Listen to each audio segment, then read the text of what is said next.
July 15, 1099. One siege. One moment that changed everything. The Crusaders scaled the walls of Jerusalem, and Christian Europe was born. But what if they had failed? What if the siege towers had collapsed? If the walls had held? If that Egyptian relief army had arrived just one day earlier? Everything. The Kingdom of Jerusalem, the next 200 years of Crusades, the entire balance of power between Christianity and Islam, gone.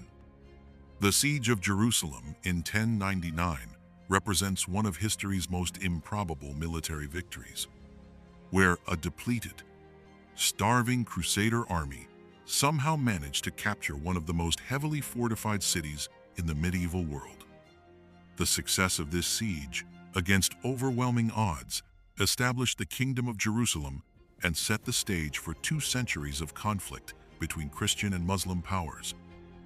Had the siege failed, the entire course of medieval history would have diverged dramatically from the path that actually unfolded. The Crusader army that arrived at Jerusalem on June 7, 1099, was a shadow of the massive force that had set out from Europe nearly 3 years earlier. From an estimated 100,000 people who began the First Crusade, historians calculate that only about 12,000 to 15,000 remained by the time they reached Jerusalem, including just 1,200 to 1,500 cavalry. Disease, starvation, and constant warfare had reduced what should have been an overwhelming force into a desperate band of survivors.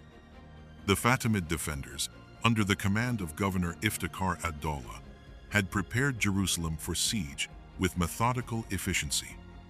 The city was protected by defensive walls, stretching 4 kilometers long, 3 meters thick, and 15 meters high, with 5 major gates, each guarded by pairs of towers. Ad-Dawla had poisoned all water wells in the surrounding area, cut down all trees that could provide siege equipment materials, and expelled all Christians from the city to prevent potential collaborators from aiding the attackers. The Crusaders faced a tactical situation that should have been impossible to overcome.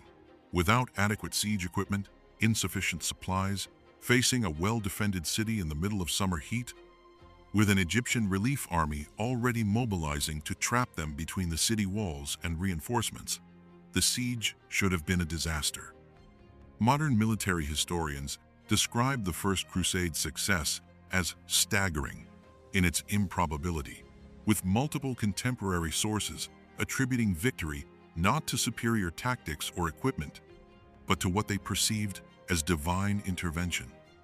The siege began on June 7th and lasted until July 15th, 38 days of desperation, punctuated by failed assaults and increasing hopelessness. The Crusaders' first major attack on June 13th failed completely, highlighting their lack of proper siege equipment. Only when English and Genoese ships arrived at Jaffa on June 17th, bringing supplies and skilled craftsmen, did the Crusaders gain the capability to construct proper siege towers.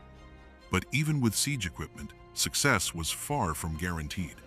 The siege towers, constructed from whatever materials could be salvaged, faced constant bombardment from Fatimid catapults hurling Greek fire and stones. On July 14th, the Crusaders made a crucial tactical decision, moving one of their siege towers during the night to surprise the defenders at a different section of wall. This maneuver, combined with exhaustion among the defenders and perhaps some measure of luck, allowed Godfrey of Bouillon and his men to breach the walls on July 15th. In an alternate timeline, where the siege failed, several plausible scenarios could have produced this different outcome. The Egyptian relief army, numbering approximately 20,000 men under Vizier al-Afdal Shahanshah, could have arrived just days earlier, trapping the Crusaders between the city walls and fresh enemy forces. The siege towers could have been destroyed by Greek fire before reaching the walls. The defensive preparations could have held just one more day, allowing reinforcements to arrive and turn certain victory into catastrophic defeat. The immediate consequences of a failed siege would have been devastating for the Crusader army. trapped in hostile territory, facing an Egyptian army from one direction and the fortified city from another, with supplies exhausted and morale shattered. The Crusader force would likely have been completely destroyed. The survivors who escaped would have carried tales not of glorious victory but of humiliating defeat back to Europe. The psychological impact of a Crusader defeat at Jerusalem would have reverberated throughout Christian Europe with profound consequences. The First Crusade had been launched by Pope Urban II with tremendous fanfare, mobilizing Christian Europe around the goal of reclaiming the Holy Land from Muslim control. A catastrophic failure of this mission would have undermined papal authority and called into question the entire concept of crusading as divinely sanctioned warfare. Without the success of the First Crusade, the Crusader states that dominated Levantine politics for nearly 2 centuries would never have been established. The Kingdom of Jerusalem, the County of Edessa, the Principality of Antioch, and the County of Tripoli all owed their existence to the capture of Jerusalem in 1099. These states created a permanent Christian presence in the Middle East that shaped regional politics, trade, and military conflicts for generations. The failure to establish Crusader states would have fundamentally altered the balance of power between Christian and Muslim civilizations during the medieval period. The Crusader kingdoms, while ultimately temporary, created a buffer zone that influenced how Islamic and Christian powers interacted. Without these states, the dynamics between Byzantine Constantinople, the various Islamic caliphates and emirates, and European kingdoms would have developed along completely different lines. The military innovations and tactical developments that emerged from 2 centuries of Crusader-Muslim conflict would have been delayed or might never have occurred. The Crusades forced both Christian and Islamic military forces to adapt to each other's tactics, leading to developments in siege warfare, cavalry tactics, fortification design, and combined arms warfare that influenced military thinking throughout the medieval period. The economic consequences of a failed First Crusade would have been substantial. The Crusader states created new trade routes connecting Europe to the Middle East, establishing commercial relationships that enriched Italian city-states, particularly Venice and Genoa. Without Crusader territories providing safe ports and trading posts, the commercial revolution that helped end the medieval period might have been delayed by decades or even centuries. Cultural and intellectual exchange between Christian Europe and the Islamic world would have followed different patterns without the Crusader presence in the Levant. While conflict was certainly the dominant characteristic of Crusader-Muslim relations, there were also periods of cooperation, cultural exchange, and intellectual transmission that occurred specifically because of the proximity created by Crusader states. The failure of the First Crusade would have had profound consequences for subsequent papal authority and the political structure of medieval Europe. The success at Jerusalem greatly enhanced papal prestige and demonstrated the Pope's ability to mobilize massive military expeditions. A failure would have undermined this authority at a crucial moment in the development of medieval political institutions. Religious fervor in Europe, which reached fever pitch during the First Crusade, would have been dampened by catastrophic failure at Jerusalem. The subsequent Crusades, which numbered at least 8 major expeditions over 2 centuries, all drew on the success of the First Crusade for their justification and motivation. Without that initial success, the entire crusading movement might have ended before it truly began.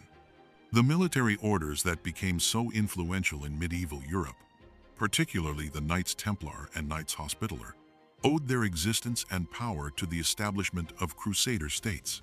These organizations evolved from small groups protecting pilgrims into major military and financial powers that influenced European politics for centuries. Without Crusader states to protect and administer, these orders would never have developed their characteristic forms. The architectural legacy of the Crusades, which includes some of the most impressive fortifications in medieval history, would have been entirely different or non-existent.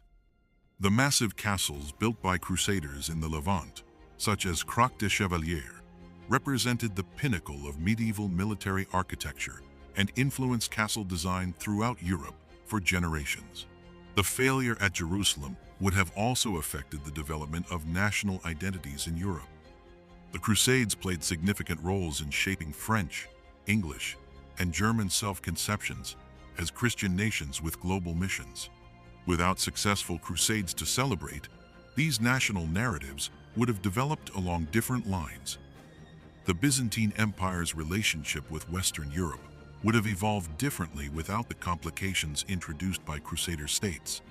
The Fourth Crusade's sack of Constantinople in 1204, one of the most catastrophic events in Byzantine history, occurred partly because of tensions created by earlier Crusader presence in the region. A failed First Crusade might have prevented this disaster and prolonged Byzantine civilization. Islamic civilization, which in actual history was significantly impacted by Crusader invasions, would have developed along different trajectories without 2 centuries of conflict with Christian invaders. The political fragmentation of the Islamic world during the Crusader period, which saw competing dynasties and emirates struggle against both Crusaders and each other, might have been resolved differently, potentially allowing for greater Islamic unity and power. The eventual Muslim reconquest of Jerusalem by Saladin in 1187, which in actual history represented the culmination of Islamic resistance to Crusader occupation, would obviously never have occurred in a timeline where Crusaders never successfully established control. Saladin's legend as a great Muslim hero and his role in Islamic history would have been fundamentally different.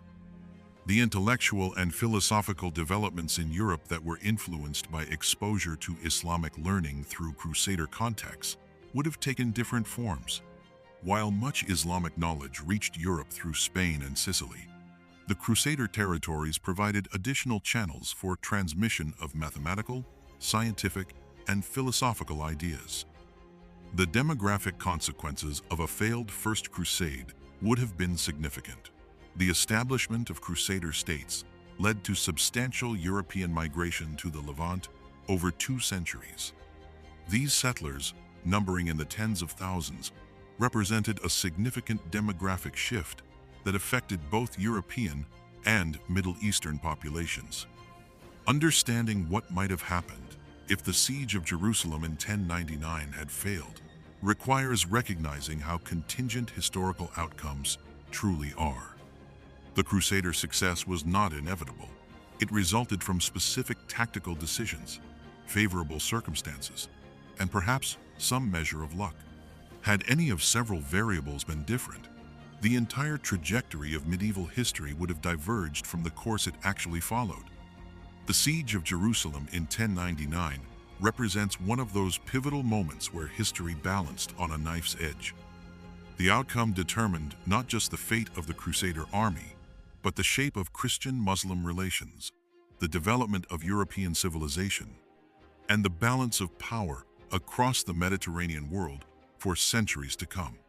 That the siege succeeded against such overwhelming odds makes its success all the more remarkable and its potential failure all the more consequential to contemplate.